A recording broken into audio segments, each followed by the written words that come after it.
for the introduction. Dave Kilmartin is my name. I'm in the TU Dublin Career Development Centre, and you're all very welcome again to the conference, 2022 conference on aftershocks and opportunities, a student's perspective. It's a great pleasure to introduce Bernard Jackman. Bernard, you might all recognise him from his work in media and print.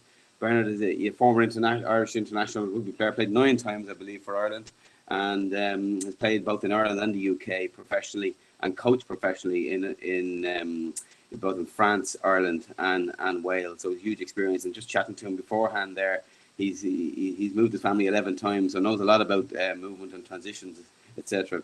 So really, just based on Bernard's experience, and he's working now with Gartner in the corporate sector. So you can see that he's moved from high performance dressing rooms to high performance boardrooms, and does a lot of leadership development training as well. So really giving him a deep insight into high performance environments and an understanding really of human motivation, managing transitions and making kind of informed decisions. Something we're all involved with, both in our work with students, but in our own environments in career development work. And as he often says, and I haven't spoken to him before, he's experienced the whole continuum of the success-failure continuum. He's been in good dressing rooms and bad dressing rooms. So, and his whole motto is, success leaves a trace. So I think we'll find out a lot from his talk today. Like lessons from ourselves, from our own career development, and for the work environments in which we work, but also fundamentally kind of some frameworks for the way in which we might work with students. So I think taking some key lessons from him will, augment and enhance our own work on a daily basis. So could just ask you as well as we go along to post any questions into the chat, and I'll monitor that as we go, and I'll put a couple of questions to Bernard at the end. So without further ado, I'll pass you over to Bernard. I'll turn off my own mic and camera and come back on then. Thanks very much, guys. Thanks, David. Hopefully everyone can see my screen. Yeah, I'm delighted to get the opportunity to chat today. I know it's a huge day for you all, and I hope that you get something out of the next 40 minutes of a presentation. I'm passionate about high performance. I'm passionate about helping people achieve their potential, both as individuals and as a team. And I've spent my life in or around high performing teams, and I hope to spend the rest of my life in the same place. So I just want to give you a little bit of background about my journey. So I'm from a little small place outside Tullow, County Carlow. So I'm on the Carlow-Wicklow border. My dad is a cattle dealer, 3rd generation cattle dealer. My dad was the eldest of 12 kids. 10 of them survived, 5 boys, 5 girls. And when he was 12, he had to leave school because his father had a stroke. So he had to take on the business and help his father. When I was growing up on the farm, son of a cattle dealer, I was infatuated with that lifestyle. I was going to marts, I was going to factories, I was going to farms.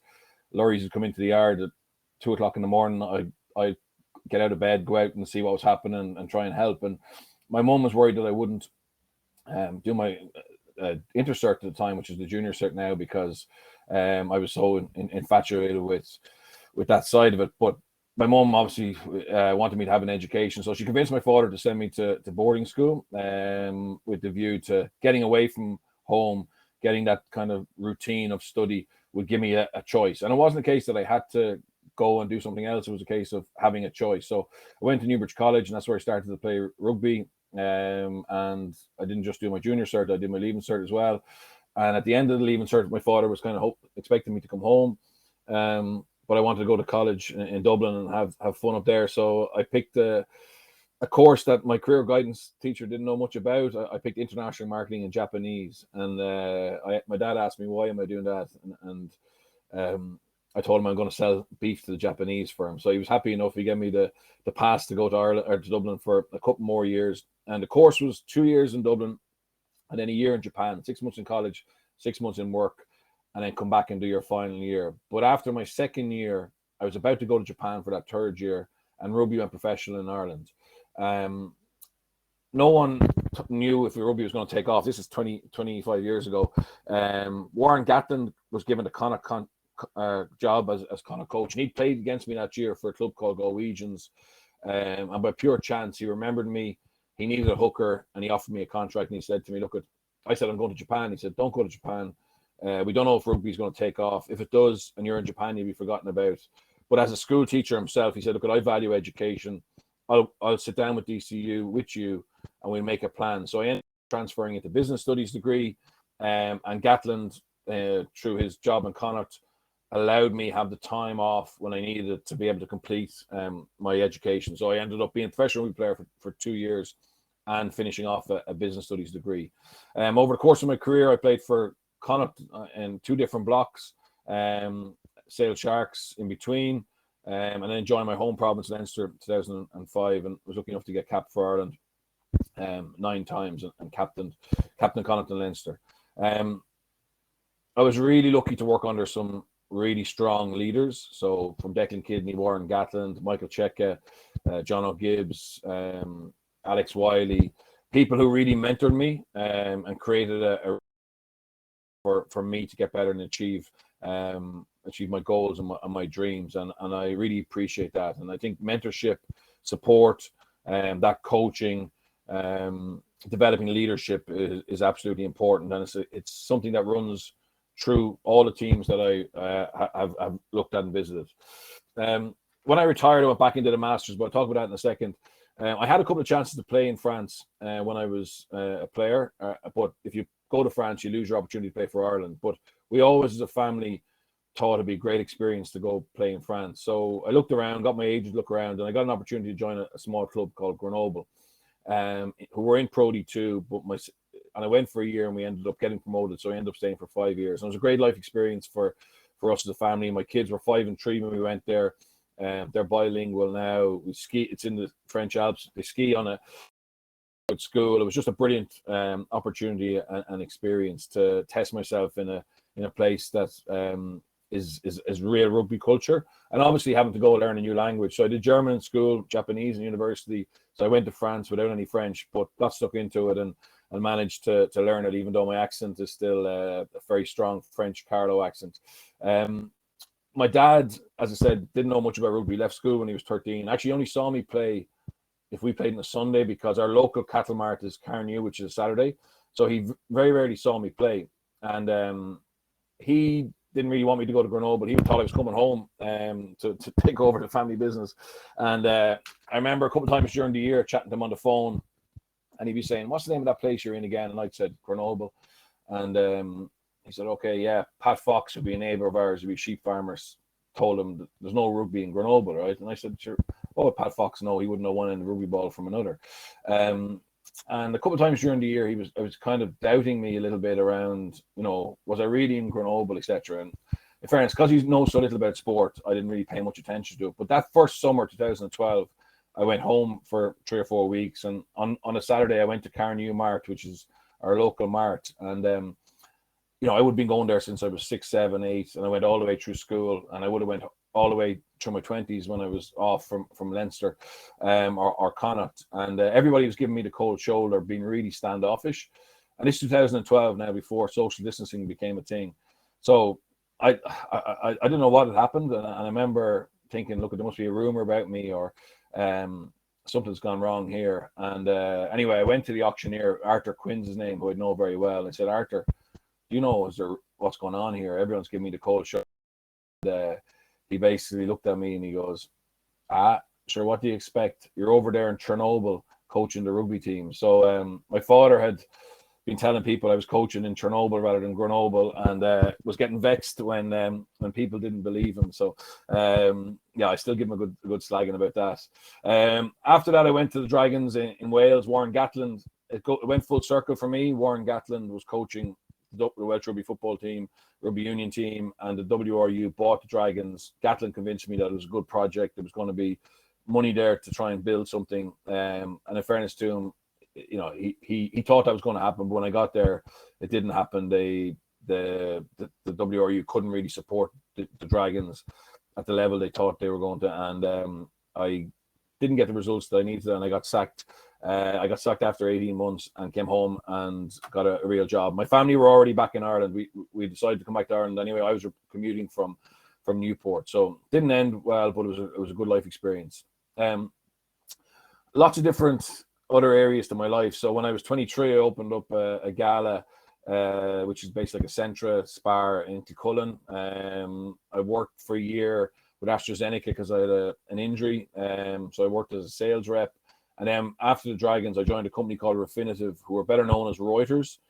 So Reuters and Bloomberg are the two big players in the market data sphere. So I was setting market data to financial services institutions in Ireland, did that for 2 years, and then I joined Gartner, who are a big American research and advisory firm. So I've got a good mix of sporting experience as a player, as a coach, and then obviously some corporate experience as well.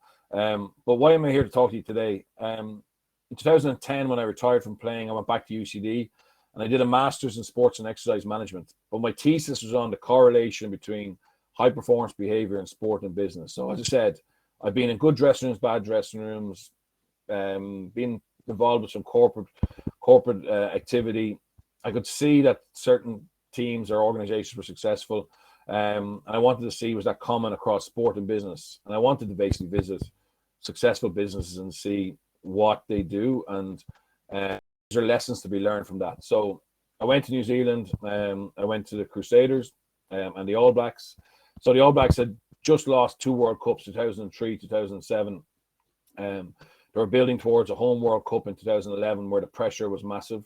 The coaches had got the vote of confidence from the NZRU to stay on, so they were the ones involved in 2007 in a failure.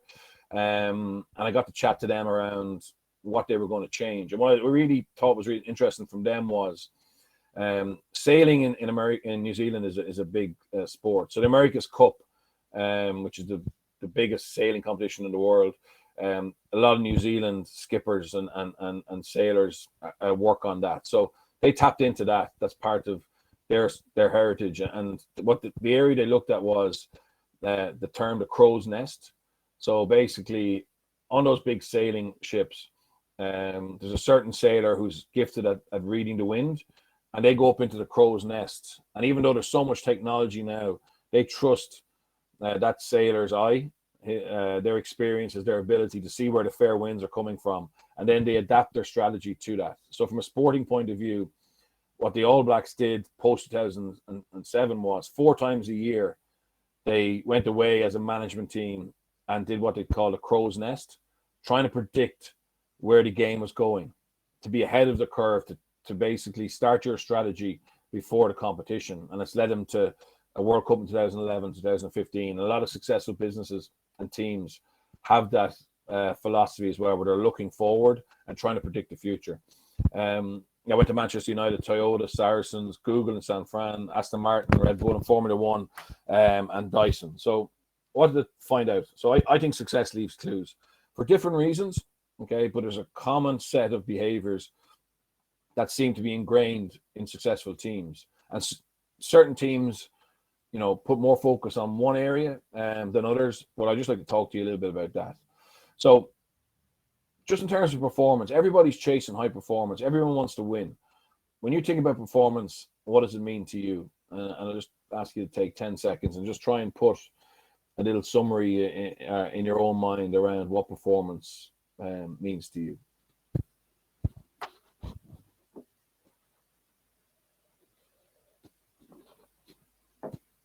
Okay, so the best summary, I've spoken to a lot of people about performance. The best summary that I have seen is this. Okay, so performance is your capabilities multiplied by behavior. So everybody wants to perform, they want to be at their best.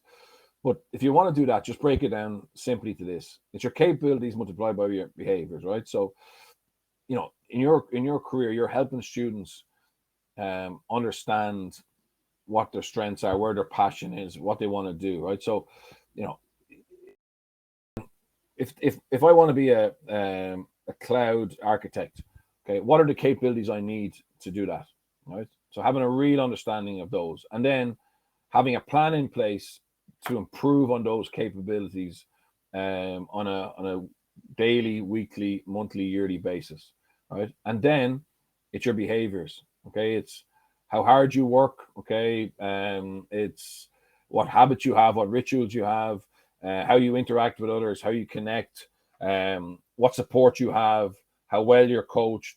Do you have good leadership around you, or are you a leader, and what are your behaviors like? So effectively, for any team I speak to, when we look at performance, whether they're performing or underperforming, we drill it down to those. So from a sporting point of view, if you have a team who aren't, from a rugby point of view, if you've got a backline that isn't quick, okay, well then that's going to affect how you play. Okay, probably affect whether you can win or not. So you either bring in people who are quick, develop them from their academy, or you make the players you have quicker. And that's effectively a very simple way of looking at it. Okay.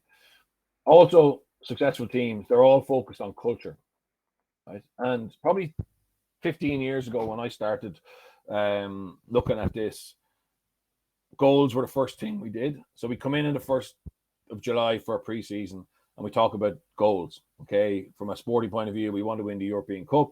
We want to win the URC. Or from a business point of view, we want to drive revenue 3x this year. Okay. Things have actually changed now, and the amount of research and understanding of what drives people, what drives performance, what drives us is far greater. And it actually starts with safety. So you'll all be aware of psychological safety and how important that is. Okay. But that's the foundation stone. So if you're involved in managing a team, leading a team, working with a group, working one-on-one with a student, being able to create that psychological safety is absolutely massive. And what does psychological safety means? It basically means that people feel they have a voice. Okay. It doesn't have to be, people think, it's in a team environment, it's like Google where you can play table tennis, or, there's free minerals or coffees, etc. That's not really, that's there to create connections. Psychological safety is when you're having a one-on-one with someone, when you're having a team meeting, that people feel that they can voice their opinion, voice their concerns without being judged. They don't always expect the company or the organization to follow everything they do. In actual fact, they understand that sometimes that's not possible, but it's having that voice. Okay. And when you have that voice, then that creates higher levels of vulnerability in terms of people feeling safe to be vulnerable. And then when you have those two together, it's much easier to hold people to account, each other to account, yourself to account. And from there, then you can really dig into the values and standards, and that leads you to the goal. So I don't want to be too slide heavy, but that's effectively how you create really good culture in those building blocks. Okay, so I went to on my travels. I'm going to talk about stories from my travels. So Amazon, obviously Jeff Bezos. Okay, incredible run. Okay, incredible run in terms of being able to break into different segments. So cloud, Amazon Prime, streaming, music, the books we all know about. Amazon.com, selling pretty much anything that needs to be sold, but constant growth. What I loved about there was Jeff Bezos, the CEO, and he has coached all his leaders that at important strategy meetings, they speak last. Okay. Now, think about the leadership or how you've been managed in your career, or most of the routine that you see at meetings, right? It's often the leader who speaks first. Okay. And they drive the meeting, but they have gone the opposite way. Now, for mundane tasks, the leaders just say, look, this is what we're doing. But for really big, important decisions for Amazon's future, they empower the employees, the team, to give their opinion. So go back to that psychological safety. And that becomes more powerful the more you do it. Because at the start, people aren't sure, are they going to be valued or not? And I think that's that I learned from that visit. The other one, I'm a Man United fan, so I'm going through a tough patch at the moment. So I got a chance to spend 4 days in Man United back in 2010. So Sir Alex Ferguson retired in 2013, 14. So he won 38 trophies over his time in Man United. He's the most successful Man United manager of all time. And I got to spend 4 days there, access all areas, spend time in the gym, in the team room, canteen, wherever I wanted to go. But at the end of it, I had 20 minutes with Sir Alex Ferguson. And I asked him, how do you motivate these guys? Because when I watched training, I watched them behave. If I didn't know that they'd won 30 trophies, I would have thought they'd won nothing. There was a real hunger there, a desire to get better. And he said he told him the same story at the start of every preseason for 20 years. So basically, the very first day of preseason, he gets 22 soccer players into a room because that's the size of a soccer squad. And he said, so Sir Alex Ferguson grew up in a really tough part of Glasgow, a tenement area called Govan. Okay, so if you grew up in Govan, there was an 80% chance you'd work in the docks, because that was the only industry in that part of Glasgow. His father was a docker, and that industry's gone obviously now from Glasgow. But back then, that was where you went to work if you were in that area. And he tells the players a story that his father told him. So they were sitting around a dinner table one evening. His father came home from work, and he said to his kids, he's a brother and a sister, he said, "Kids, I was coming home from work today, and I walked past the building site, and I went in. There was 3 men building a wall. I asked the first man, 'What do you do?' And he goes, 'I'm a bricklayer.' I asked the second man, 'What do you do?' And he goes, 'I earn £18 a week.' I asked the third man, 'What do you do?' And he said, 'I'm building and building, that in 50 years' time, my son or daughter will bring my grandson or daughter and say, your grandfather built that.' In this dressing room, every single year, we've got 22 soccer players, okay? Some of you earn 5,000 a week, okay? Some of you earn 20,000 a week. Some of you in 50 years' time will bring your son or will bring your grandchild, okay, to this stadium. And when your picture comes up on the big screen, people will remember the legacy you left in Man United." And he said he was so lucky that a group of players, and he called them the class of 92, which was Giggs, Scholes, Neville, Nicky Butt, David Beckham, they really bought into that. They bought into that at 18, 19-year-olds, that they wanted to create a legacy for Man United. And it's true. If Paul Scholes goes back to Old Trafford in 2022, when people see him, they remember his legacy, what he's left. And then what he said was he hired or fired people on the basis of, would they buy into that purpose, that sense of purpose, that they want to leave the jersey in a better place. And it worked. So that was his sole focus. Can he get the right type of people into the dressing room? And I said, well, how did you manage these guys? How many rules did you have? Because sometimes in rugby or in some of the organizations I visited, there was lots of rules, okay? And he said, no, I have 3 simple rules. The first one was a Man United player never gives up. So at training, when he saw somebody not giving up, he praised. In a match, when he saw someone give up, he pulled them up on that. He held them to account, and just constantly simple messages. Man United players never give up. And he said that manifested itself in what's known as Fergie time. So Man United scored more goals in injury time than any other team. So the players felt that they were going to get stronger as the game went on because they never give up. And he said, actually, the opposition, when the fourth official put up the sign saying 3 minutes of injury time, he could see the opposition shrink back because they expected this onslaught, which actually made it easier for Man United. The other one was to be brave, and that wasn't just physically brave, it was to be brave in terms of your choice, of action. So he always praised players who played the attacking pass, who took a shot on, and always praised players when it didn't work as well, because he said, look, you're being a Man United player there.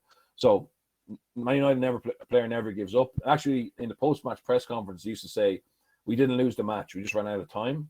And again, subliminally, that message sinks in with players, and they genuinely believe that if there had been an extra 10 minutes, they would have won. The last one, which I thought was really interesting, was the value and the behavior that he said was most important was put the team first. Okay, so team first attitude. And I said, okay, well, give me an example of that. He said, okay, well, David Beckham. He said, David Beckham was a lovely boy. I actually, talking about himself, I got a train to London when he was 14, sit down in his parents' house with David to ask him to come to Man United. So a scout had told him that David Beckham was the player they needed into their academy. So he knew him since he was 14. He said, I never had an ounce of trouble with David. First in the morning, last off the training pitch, a total professional. But when he was 24, he noticed that when he scored a goal one day in Old Trafford, he ran away from his teammates towards the corner flag, dived on his 2 knees, put his hands up over his head, and his teammates ran after him. His teammates didn't realize there was anything different. But Alex Ferguson thought, oh, that's unusual. That's not how David has celebrated since he was 14 when he scored a goal. So he called him in Monday morning and said, David, I noticed you changed your celebration on Saturday. What's that about? And he goes, yeah, look, I was speaking to Victoria and I was speaking to my agent, and they told me that picture of me on my own sliding is going to get me on the front and back page rather than just a normal celebration. And so Alex said, look, team first here. If you score a goal, it's because someone gave you the pass, or if it's a free kick, someone else won the free kick. We don't accept that. So when you celebrate with your teammates first. So he didn't score every week, but the next time he scored, he celebrated it the way he had up till then, and continued that for about a year. But the next year, he noticed next time he scored, he went to the corner flag again. So Sir Alex Ferguson brought him in Monday morning and said, David, I noticed you celebrated on your own at the weekend. We spoke about that last year. What's going on? He said, look, I've spoken to my agent, I've spoken to my wife, my family, and I've decided that's how I'm going to celebrate, because for me, it's about my brand. So Sir Alex Ferguson said, well, look, I'm going to sell you. And David Beckham says, you won't sell me. I'm too important to this club. So he went to the board and he said, look, I want to sell David Beckham. And they were there, what's he done? And Sir Alex explained, and they did. So they weren't willing to sell him until Ferguson said, it's him or me. It's him or me. And they eventually sold him. And he went on to have, Beckham went on to have a fabulous career, but United went on to win more trophies without him. And he said that's how important it was to him that everybody in his organization followed the standards and the behaviors that he felt was important.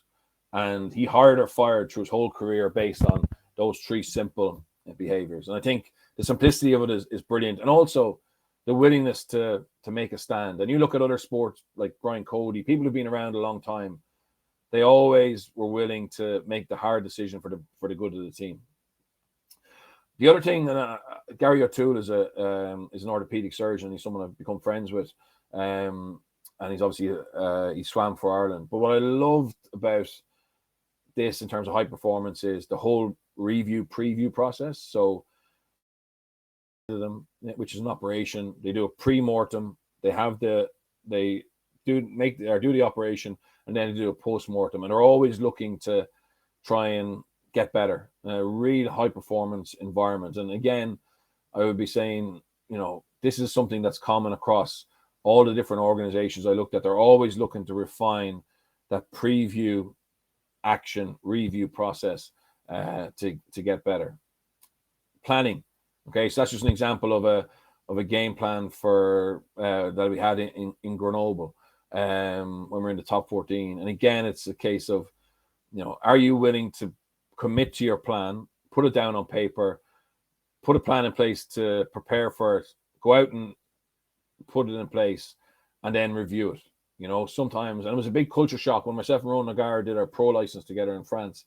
When we did a week on game plan, you could sense the French coaches weren't really interested in it. And we said to them, look, why aren't you interested in this? And their argument was, if you give a game plan to a team that's very much definitive, and that doesn't lead you to success, that the team can use that against you with a president or a CEO to get you sacked. That's not high performance. High performance is using your intellect, using your research, using your team to develop, preparing properly to implement it, and then going out and giving it your best shot. And if it doesn't work, learning from it. So that's something that's common across all companies that I've seen. Okay, so Manuel Estiarte. Manuel Estiarte is an interesting one. So Pep Guardiola is now the manager of Man City. I know he won the Premiership last week, just about. But he's won a lot of titles at Barcelona, Bayern, and Man City. Now he has money. Okay, he has big resource behind him. He can sign the best players in the world.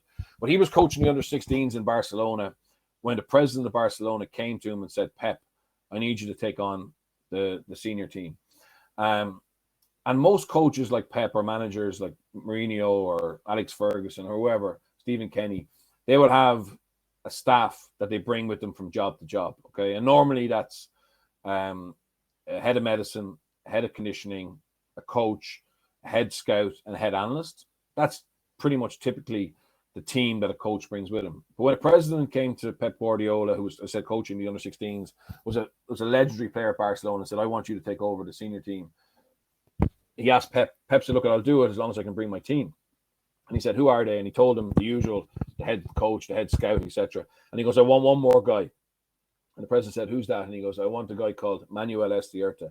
So Manuel Estiarte, his nickname is Le Dieu de l'Agua, He's the most famous water polo player in Spanish water polo history. So he went to 5 Olympics. He captained the team at 4 Olympics. An incredible success. And Pep friends with him. And the president said, "Why do you want him?" And he goes, "Oh, he's my people coach." Okay, so his job was to come in and just watch people and be Pep Guardiola's guardian angel. And his first job was when Pep Guardiola was coaching Barcelona and Pep Guardiola's on a touchline, he's watching the game, he watched the bench, okay, to see who celebrated when Barcelona, who really celebrated when Barcelona scored, who was actually happy when the player playing in their position made a mistake. And he's gone with him to Bayern Munich and to Man City. And he is just what Pep calls his guardian angel. His job is to make sure that people are putting the team first. And they have a great saying. They say, talent will get you into our dressing room. Your attitude and your behaviors will decide if you stay there. And Pep Guardiola, as I said, who's a tactician, he's an expert manager. He appreciates the value of good people. And that's becoming so much more common now than it was 10 years ago. It's absolutely vital for successful organizations to put a big focus on good people. I went to Toyota Japan. So I went back to Japan. So Toyota have 2 big plants in Japan. Toyota are an amazing company. And the culture in Japan is, it's not like Western society where people now are changing career or company every 2 or 3 years. Over in Japan, if your mom or dad worked for Toyota, there's a strong chance you want to work there. And if you go into Toyota at 18, you want to walk out of there at 66, having spent your whole career there. So they normally work 6 days a week. But on a Sunday, they'll often be seen wearing their Toyota baseball cap or polo shirt to the supermarket or to the park. They take such pride. So they want to be called a Toyota man or a Toyota woman, which leads to obviously huge pride, work ethic, etc. in the company. But Japanese society, it's very much based on your level hierarchy. So normally people at the bottom of the managerial level don't ask questions. But what Toyota are different in is, and why they're so successful on a global scale, is they embrace feedback. Okay, so this is a picture of the Takawuna factory in Tokyo. So they have 2 in Tokyo. This is the one that builds cars as big as SUVs. So it's a 4.2 kilometer conveyor belt. Starts as a chassis, comes out the other end as a fully built car. Highly automated, a lot of technology, a lot of AI, machinery, etc. But people all the way along working their 10-hour shifts, doing pretty mundane tasks over and over again. So they have obviously safety cords. Okay, so something happens on the conveyor belt, from a safety point of view, they hit the button and the plant stops. But also what they have is quite unique is a system called the Toyota Production System, TPS. And companies all over the world have gone to Toyota to see this and incorporated it into big American manufacturing firms, big Western or big European manufacturing firms. And basically all the way along the conveyor belt is a red cord. Okay. So at any given time, any employee along that cord can pull the red cord and it stops the conveyor belt. Okay. For every minute that conveyor belt stops, it's $46,000 it costs the company. So it's a big deal. An alarm will go off, different type of alarm than the safety alarm, and management will come from every part of the building with their notepad down to that spot on the conveyor belt. So that person doing a relatively menial task, they might be putting in the right indicator on the front side, and they will ask him or her, why did you stop the plant? Not in a condescending way. They want information. So that person, he or she will have seen something that they think can actually make Toyota more efficient, make them more money, more successful. So it might be if that tool that I need was actually placed, 2 inches lower down, I'd be able to do, 1 a day faster, or be able to improve this, that, the other. So anything that can make their production better, they take the feedback, and it's what's called a hot review. Okay, so they take the information while it's fresh. Then they go back up, they restart the conveyor belt, and over the next 2 weeks, they do a deep dive into whether the information that they've come up with can be actually implemented. And it creates a real sense of that psychological safety that I spoke about at the start. As I said, it was started in a company, in a culture where that type of information doesn't really usually go. It usually goes from top down rather than bottom up. So it really empowers the employees to feel part of the organization.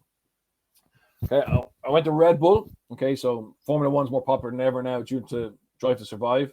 I was there in 2010. There was 142 employees. I just checked a few weeks ago. There's now 260. Okay, the technology involved in a Formula One car is incredible. The steering wheel costs more than our average car in our driveway. There's wind tunnels, there's everything. There's 144 different data points on a Formula One car, which is giving feedback to the engineers to allow them drive strategy. But what I loved about Red Bull was a couple of years ago, the marketing team decided to make a marketing video. Okay, so basically, despite all the technology, at the center of every Formula One car, there's a center bolt. Okay, so there's a bolt that holds the whole car together.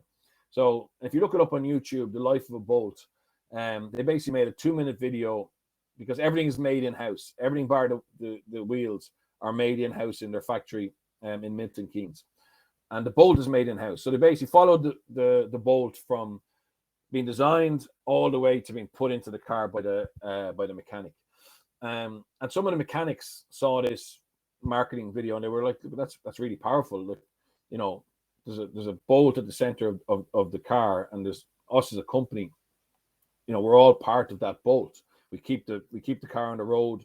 Our purpose is to make the car go faster. So how they streamline decisions is, if there's a lot of things on their mind, they go, right, will it make the car go faster? If it will make the car go faster, that's the priority. If it doesn't make the car go faster, it's put further down the list. But what they did then was every year when they get together for their kind of season kickoff, they asked every single member of staff, so from Horner to Max Verstappen to the cleaner in the factory in Milton Keynes, everybody gets invited. Okay, and they have their strategy talk, and they have a bit of grub, a few beers, and a barbecue and a bonfire. And every single person who works for Red Bull is asked to bring something important to them for that bonfire. Okay, and at a certain stage of the night, they all put that piece into the bonfire, okay, to burn it. So it might be a piece of equipment, it might be your first polo shirt from your first team, it might be a photograph, it might be a few words written down. Doesn't matter what it is, okay, but they're all invited to put something that's important to them into the fire. The next morning, they gather the ashes and they get the people who make that steel bolt to basically make a bolt that incorporates the ashes, okay, in it.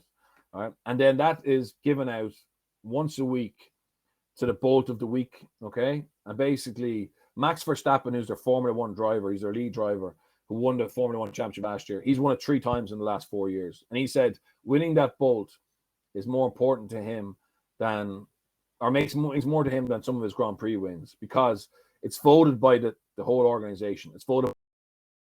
It's not for, doing something that's outstanding all the time. It's about being a really good team member. It's about being really reliable. So it might be someone who showed care when someone was down. It doesn't matter what it is, but it's one of the rituals they have to improve team culture and to reward good behaviors, which I think is fascinating.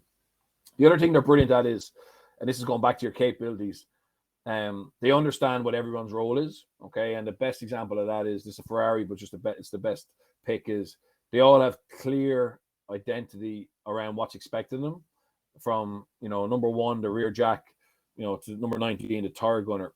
They know what they have to do, and they practice that, and they practice it with the people around them. They practice under pressure until they get it right, because they know that their job is to make the car go faster on a race day, and their performance under pressure will decide that. So I spoke to their head of performance in Red Bull, and she was she's next physio.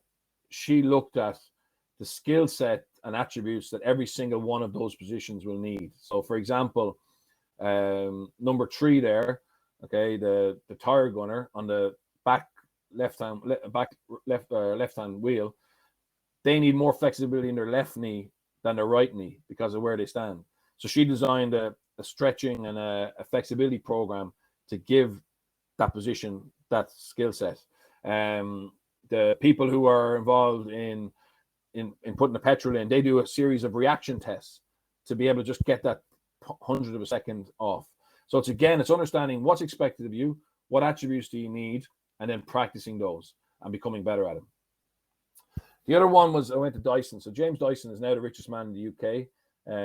He's got a fortune of 20 billion. They went up 4 billion during COVID because they pivoted from some of their business into ventilators. He also owns 35,000. He's the biggest landowner in Britain with 35,000 acres of peas and potatoes in Norfolk. He's a rugby fan, so he gave me his time. And what I really found fascinating about him was his resilience and his understanding of the process. So how many prototypes do you think it took him to build the vacuumless vacuum that made him so much money and fame? Just have a think in your head. How many times do you think you could go try something, fail, go try something, fail? Okay, so they had 5,126 attempts to make the first bagless vacuum cleaner. 15 years. It was a 5,127 that was a success. And I asked them, and I asked two of the people who still work with him, who were involved in it, how did you have the resilience to keep going? And he said, very simple. He said, I only changed one part of the process each time. Okay, so I knew that I was never going to repeat myself. Okay, and every time I failed, I was getting one step closer. Now, the really interesting thing about James Dyson is he didn't have backing from shareholders. The reason he's so wealthy is Dyson is completely 100% privately owned. But the problem for him was when he was having all these attempts, he was working with personal money. He remortgaged his house. His wife went back to work to fund it. So, it's not like it was given to him. His fortune is self-made, and he was able to keep that resilience and keep that focus on the process looks after itself, which you hear so often from sport, despite not having the pressure of he was going to run out of money very, very quickly. And I just think it's an incredible example of really strong resilience. The other thing that I saw across all high performance teams and individuals is they have a growth mindset. Book by Carol Dweck on this, but we all spend time in the jungle, but we like to spend as much time as possible in the zoo. And the example is, two jungle kittens separated at 3 weeks old. 3 years later, they're both still alive. Who's best equipped for life in the jungle? Okay. It's obviously the jungle tiger, the one that's been in the jungle for 3 years, if they've survived, because it's hard, it's not safe, and they've had to adapt. The zoo tiger knows when it's going to get fed. If it gets sick, it's going to get antibiotics from the vet, but it hasn't got the skill set. And the life is the jungle, and your students and you are operating in a jungle where it's highly competitive. It's not clear what the best step forward is, what the right step is. But if you can empower those individuals to try and improve their growth mindset, even the highest performers, Johnny Sexton, Roger Federer, Lionel Messi, they spend time in the zoo, on a weekly basis, but they're really good at pushing themselves out there to get back into the jungle as much as they can. They understand that's what living is really. It's having challenges, overcoming them, having failure, having success, but staying alive and surviving and staying on task. I love this. This is from Leinster, and I know they lost the European Cup final at the weekend, but I think they've got a really good attitude to success and failure. So basically, Leinster, in fairness, they win most of their games, and sometimes when you win, you don't actually learn as much as you do when you lose. But what they've done is they've flipped the whole Monday morning process to being from 9 to 12 on a Monday morning is intense review, whether you win or lose, trying to find out what you did well, what you could have done better, what maybe you did that the opposition didn't spot or effect, but that the next opposition might do. So really intense learning. But then at 12 o'clock, so midday on a Monday, there's 11 flat screen TVs in the Leinster building. So normally on a loop, they're basically showing footage. Okay, so either highlights from the weekend or previewing the opposition. So they're playing Glasgow on Saturday. So it's now Tuesday, 10 o'clock. So if you went into Leinster now at 10 o'clock on Tuesday, they'd be showing Glasgow lineouts, Glasgow kickoffs, stuff that the coaches want them to see over repeatedly on loop over the course of the week. But for an hour on a Monday morning at 12 o'clock or midday at 12 o'clock, this picture comes up on the 11 TVs. Okay, sumo wrestler. What does that mean? Shut up, move on. Okay, so whether you win or lose, review it, understand what's important, what are you going to do better, commit to that, but then move on. Then go and put the plan in place for next week. And certainly I'm in sales and tech sales. And, there's a tendency sometimes if you have a bad call, if a deal goes wrong, to actually have a little bit of self-pity and wallow on that. You don't ignore it. You look at it, you look at what you could have done better. Sometimes it's outside your control and you accept that, but then you move on. You move on to the next challenge. And I think that's really important. And just lastly, I just want to show you this quickly.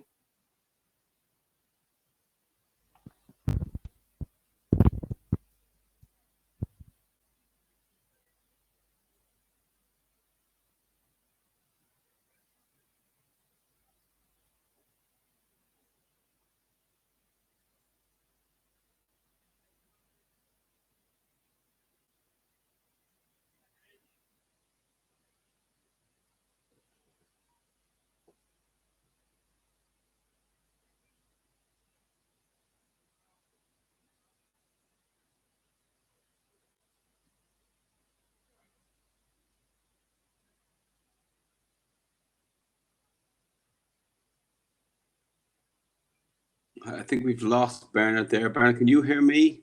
Yeah. Can other people hear me? Yeah, but can you hear me now, Bernard? Yeah. Yeah, I can hear you. Yeah. Yeah, do I think your connection might have been lost there for a second. Do you want to just go back to that last slide? I think it was you were going to go with, and I'll come back on then when you're finished. Thanks. No, it's okay. Yeah. Can you see me? Can you hear me? Hello? Hear you. Yeah, I can hear you. So, yeah, I'll send you that on there. It's just a clip. It's a clip from the guy who basically signed the Beatles, and effectively he actually didn't think they were very good at music, but he signed them because they were really good people, and he felt if he likes them, maybe other people will like them. So if you go back through the whole thing, it's the Ferguson, put the team first. It's the Jeff Bezos, empowering his people to come up with ideas. It's Pep Guardiola with Manuel Estierta being his people coach. That's the key, is to empower the people we work with to understand themselves better, to be unique in their own way, and to show that and contribute to a team effort. And the last thing I'll say is, I would advise everybody to have an individual development plan, which is basically around your strengths, your passions, and particularly in what all you guys people are working in, is to help the individuals understand where their passions and strengths are. You do this anyway, but that should be something that stays with them for life. So you're constantly, every Sunday night I look at my IDP and make sure that I'm doing things the next week that's going to give my passions the energy back, and keep it going. Great, that's been brilliant, Bernard, and thanks so much for relaying your experience, both from your personal life experience, your experience working in the high performance sporting environments, and then obviously in the corporate environment. I think plenty of anecdotes there that can be relayed to all our lives and all aspects of our lives. There's a few really interesting questions have come in, so hopefully you can stay on a couple of minutes and answer them for us.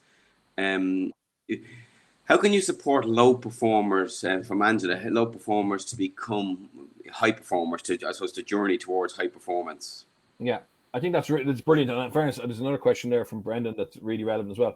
I think, I get thrown out a lot. Oh, sure, if you're playing for Leinster, everybody's motivated. If you're working for Red Bull, you're going to Monaco for the Grand Prix. Of course, you're motivated. But I think what those companies do, and what real high performers do, or really strong leaders do, is they spend time speaking with the low performer and trying to understand where they're coming from, what motivates them, where they want to go in their career. And like, some of us have a real strong sense of purpose. We know what we want to achieve. I think everybody has the capacity to have a real strong sense of purpose, but I think the art or the genius is in the people who can actually get that out, can discover that, can extent, and really find out what motivates them. So like I love rugby, right? So so I get to go on a Saturday to do a match for RT or write a column about it. It's work, but it's not work. I'm doing what I love. And again, I think it's basically trying to understand, well, why are you in this team? Why are you in this job? Why are you on this course? Is that going to lead you to, what's going to make you incredibly happy? And again, I think a lot of us, like I did Japanese and international marketing in Japanese, not really understanding why. I just thought, it'll get me to Dublin for a couple of years. Now it went full circle. I ended up going to Japan 2019 for the World Cup. Board B, I needed someone to go to Japan who had rugby, beef, and Japanese. So I was the only one in Ireland. So I ended up selling a bit of beef to the Japanese. But there was no real plan there. But I think if I had somebody who was able to actually sit down with me, work out, what drives me, where I want to get to my life, I think I automatically would have been much more strategic, but also probably more motivated on the way. Great, thank you. You remind me as well of I think it's a quote from Steve Jobs. Sometimes you can only make sense looking backwards based on experience. But that openness to experience as well is very powerful. There's a question from Marie Keelty here. Is it possible to change the mindset? The mindset of someone that's not really a team player? Yeah, I think so.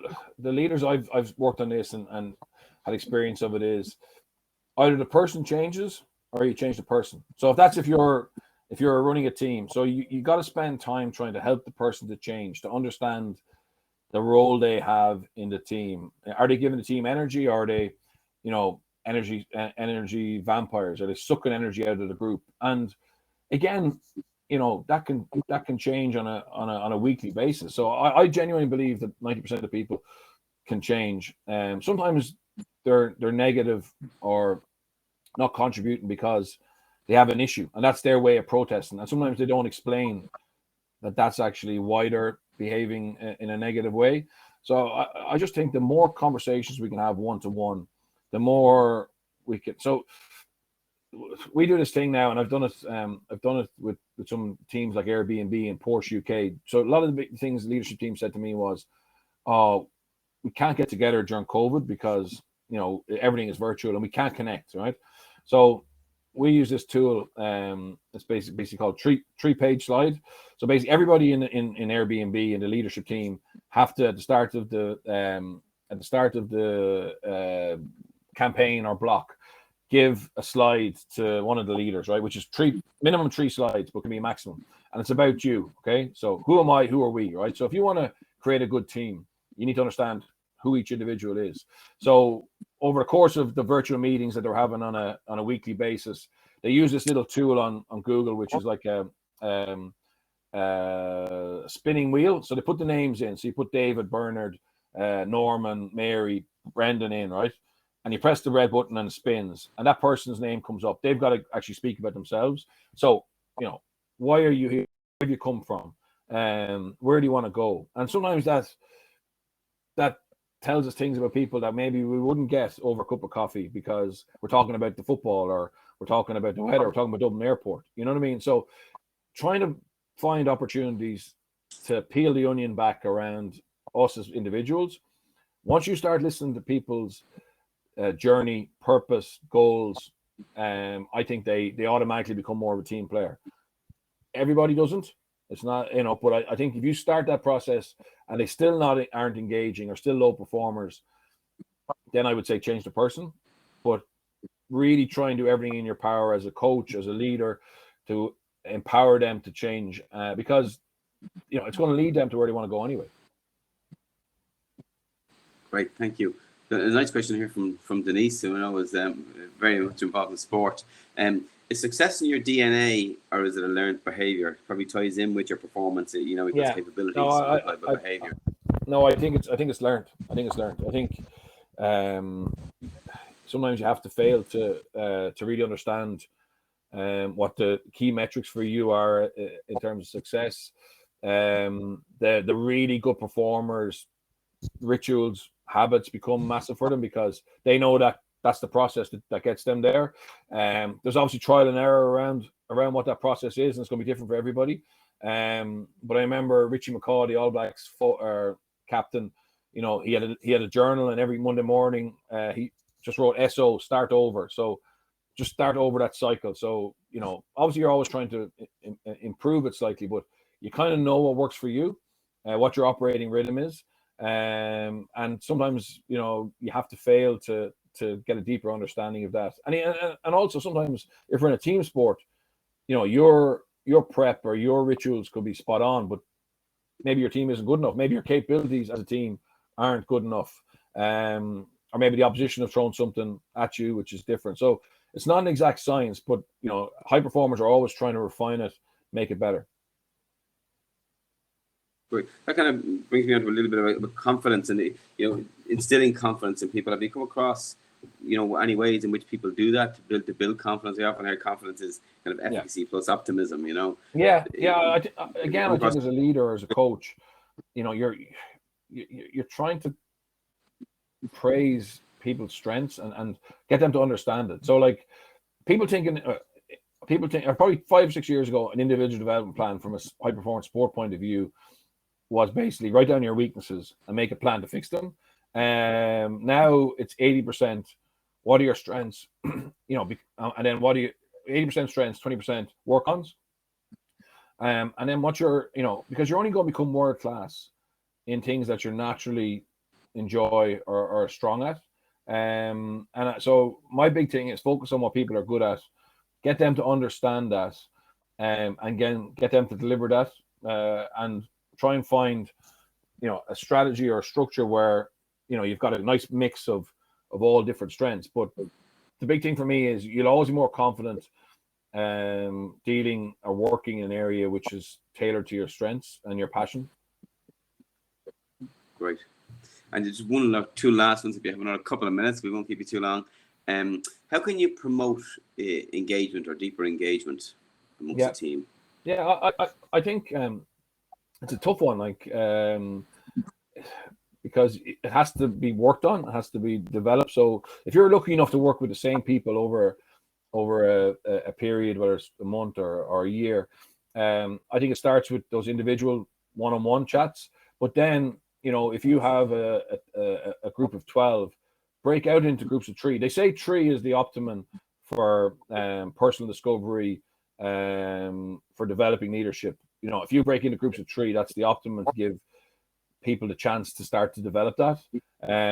So I think start at one-on-one and then try and build it to groups of 3. Even if you've got a 60-minute call, if you can split for 10 minutes and then get someone to feed back around what they talked about. All those little opportunities are going to help develop those individual people's ability and willingness to contribute. Great. Thank you. I think we're thereabouts, Brian. There was one last question from Connor, who you must know because Connor Nugent, he says at Birch, so he's obviously knows you. Just talking about the high performance culture in a school environment where there's a whole school approach and organizational involvement in creating a high performance culture in St. Michael's College. Just any quick thoughts on the roundup? Yeah, sorry. So the question is, how did they create it? Yeah.